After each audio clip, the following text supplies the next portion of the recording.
we have Wojo for hits, and after that, Buck Rogers 25.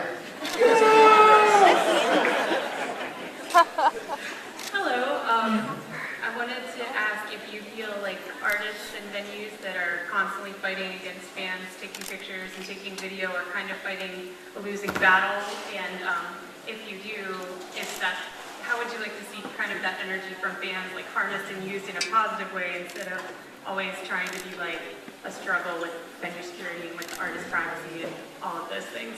Well, I have, since day one, I've always had a completely open photo and video at all times policy.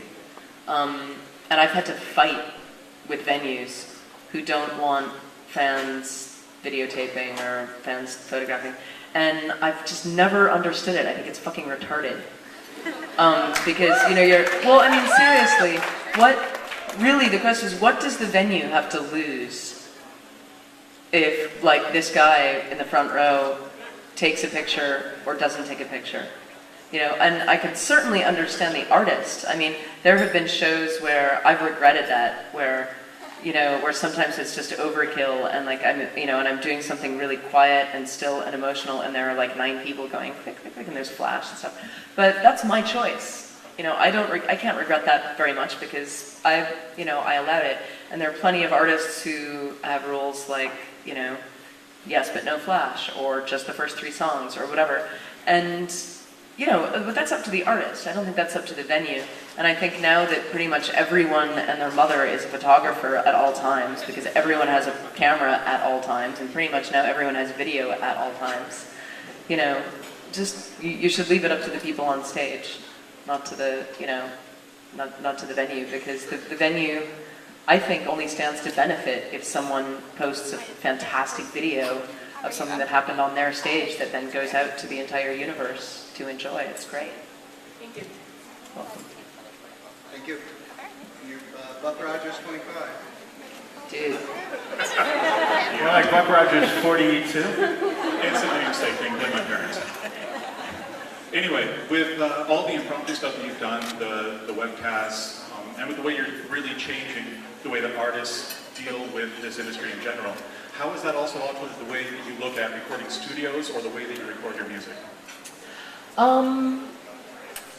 It hasn't altered it that much, but it may well do in the next year or so as I start thinking about what I'm going to put out next. Because I've now been touring on Who Killed Amanda Palmer for over a year, and I'm starting to turn my attention to, what's going to come next. And one of the things that I'm really thinking about doing is, like we were talking about this earlier, not thinking so completely album-centric, but just making music the way I write music, which is as I go, right? You just do it as you go. And wherever you are, or wherever you want to be, you don't have to record 12 songs in 2 weeks and then package it up and send it out. So I think what I may do, and I've really been enjoying the last 6 months of my life since I stopped the hardcore touring, I've just, sort of been floating around and like spontaneously seeing what happens here and seeing what happens there. And so I think the way I may piece together my next record may be bits at a time, and I may release it bits at a time. And then, and then put together one final package that everyone can hang their hat on, because that's still necessary. The New York Times won't write about you unless you've got a record.